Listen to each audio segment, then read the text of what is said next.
As an oak tree falls on the hillside, crushing all that lies beneath, so Theseus he presses out the life, the brute savage's life, and now it lies dead. Only the head sways slowly, but the horns are useless now.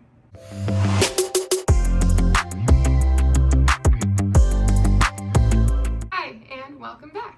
Today I have a new myth for you guys. I'm going to be talking about the Minotaur. I briefly mentioned him in the last video I did about Icarus and the sun. You can't talk about the Minotaur, however, without bringing up Theseus. Their stories are intertwined. So let's jump into it. I didn't have giant bull horns, so I went with giant pink space buttons today. So we'll see how it all pulls together. So the story begins back on Crete, which we mentioned last time, which was an island off of Athens, I think. King Minos has a son, and his name is Androgeus. And he was visiting Athens, you know, as people do, they go on trips. And while he was there, he met the king of Athens at the time, King Aegeus, who was the worst host of all time. He decided he was going to send King Minos' son on a dangerous mission. Instead of being like, hey, sleep in my house, eat my food, relax. He's like, no, go on this peril of a journey and kill this dangerous bull. And of course, you know, this young man wants to prove himself, so he goes ahead and goes on this journey. However, the bull kills Androgeus. Kills him dead. He's dead. He's gone. Well, King Minos really not happy about that. I mean, that's understandable. I don't think anyone can ever get over the loss of a child. So he decides he's gonna wage war on Athens.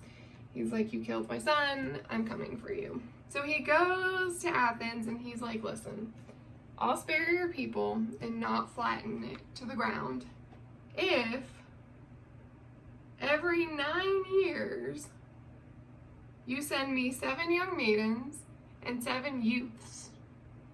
I don't really know what he means by youths. I'm just going to assume it's like smaller children of varying genders. And this is like a big thing in mythology. The numbers 9 and 7 come up a lot. So he decides, if you send me these young women and young people, I won't destroy your city. So I guess they decide that's a good exchange. You know, I'll send you these people, don't kill everybody else. So they kind of agree on that. They decide that's what we're gonna do. However, no one really knows what they're getting into when they head over to the island of Crete. No one's sure what the king has in store for these young women, men and women. But King Minos knows. When these young people arrive at the island, they are basically fed to the Minotaur. That's their fate. They come to the island, they're sacrificed to the Minotaur. As you know, the Minotaur is a half-human, half-bull monster creation thing that was the result of an affair that Pasiphae, King Minos' wife, had with his prize bull. This bull was a gift from Poseidon to King Minos, and with the intention that King Minos would sacrifice the creature to Poseidon, who's the god of the sea. However, King Minos did not do that. So out of retaliation, Poseidon cursed his wife to fall madly in love with the bull, and that is how we get the Minotaur. So going back to Athens for a second, we meet Theseus. Now, Theseus is a young hero on the rise. He looked up to Hercules a lot. Hercules kind of inspired him to want to follow the heroic track and become a great hero, for lack of a better word that I can't think of. Interesting fact about Theseus is he's actually King Aegeus's son. And so he was raised away from home. And when he comes to Athens and he finds out what's going on, it just so happens to be on the 9-year anniversary, on one of the 9-year anniversaries, just in time to have everyone sent over to the island of Crete. Just so happens to be, right? Like, just worked out that way. He basically volunteers as tribute. He's like, Dad, I got this. I'm gonna take care of this. Don't worry. You know, he gives him the little, you know, we got this. So he volunteers to go to Crete. And when he gets there, it's customary for these sacrifices to kind of be paraded through the city to the Minotaur's maze.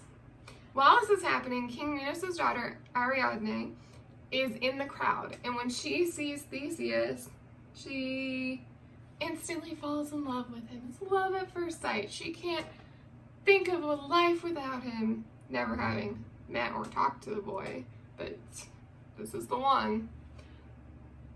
So she goes to Daedalus, who created the labyrinth, and is like, I love him. Daedalus, I can't live without him. You have to help me. She basically gets him to help her help Theseus through the labyrinth so he'll survive. Oh no! I just stabbed my pencil into the cap and it broke. And I have no pencil sharpener. So I don't know what motivates Daedalus to help her, but he does. He tells her to tell Theseus how to get out.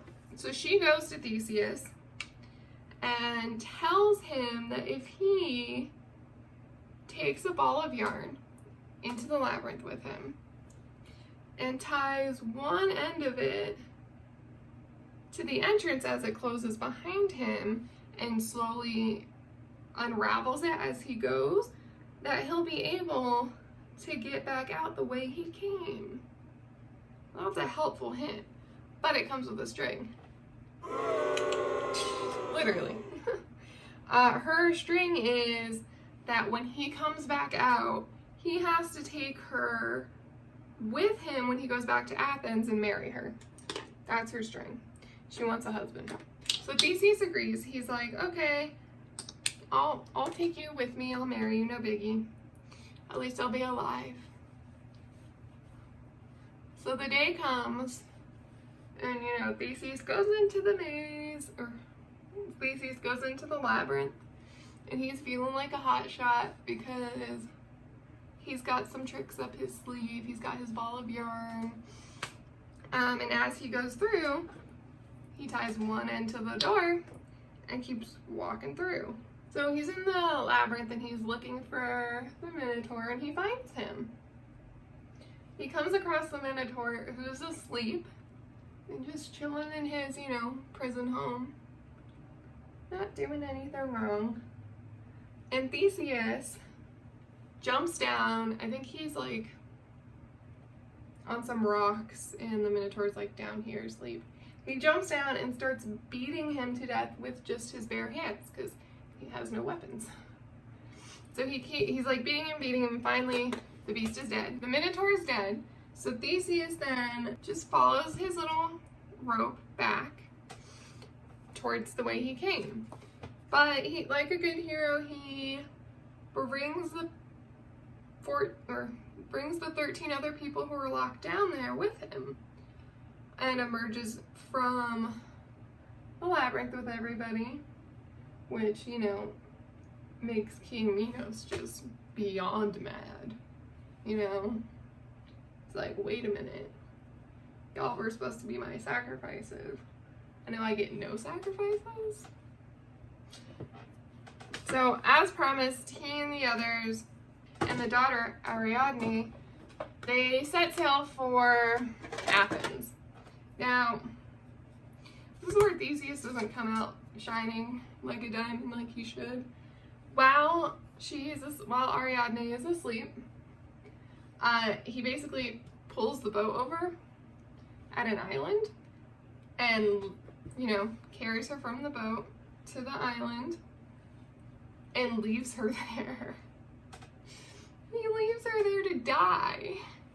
Like, she helps him out of that maze and he just leaves her there to die. Like, that's so messed up. My bun is falling. Oh well. It's just, I forgot to mention this, but when his dad sends him off to kill the Minotaur, wink wink, he tells him when he comes back to hang a white sail on his boat. And his dad will see it on the horizon and know all is well. But if the boat comes in with a black sail, he knows his son has perished. Well, in the whole leaving the poor girl on an island to die is happening, he forgets to change the sail. So his father sees the boat coming with a black sail. And in a moment of devastation, throws himself from a cliff and dies. He's done. He's out. His son is dead. He has nothing to live for, I guess. Which then makes Theseus the ruling king of Athens. However, he doesn't want it. He doesn't want to be king. He doesn't want to rule anything. So he ends up relinquishing or abdicating his throne. He ends up giving away his royalty and creating the very first, oh my gosh, I can't do this and talk at the same time. So he abdicates his throne and he ends up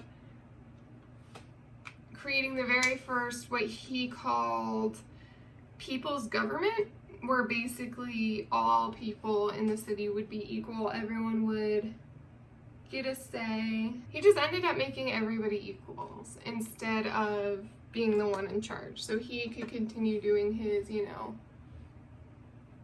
abandoning of girls on islands. That's just what I'm going to assume he does. So that's the story of the Minotaur and Theseus. Myth always comes from people trying to understand things they can't understand. Like, it said that Crete was to have massive earthquakes, and they attribute that to the Minotaur's loud roars coming from the labyrinth. Every time he would roar, the whole island would shake. A lot about mythology comes from people trying to understand the unexplainable. You know, a lot of people didn't know exactly what earthquakes were or why they happen. And so, you know, they look for something to explain why. And that's definitely, I think, where the Minotaur myth comes from. But, you know, we'll never truly know. I definitely feel bad for the Minotaur. You know, he didn't ask to be created. And he definitely didn't ask to be locked up either. But that's the hand he was dealt. No, I don't like that. My lips are super pink. To my knowledge, there has never been, or hopefully will be, a half-human, half-bull hybrid creature. So I don't think that's something any of us will have to worry about anytime soon. But tell me what you think. What do you think the myth means? Do you feel bad for the Minotaur? Are you on Theseus' side? How you feel about potentially being left on an island alone to die? Like, not cool, bro.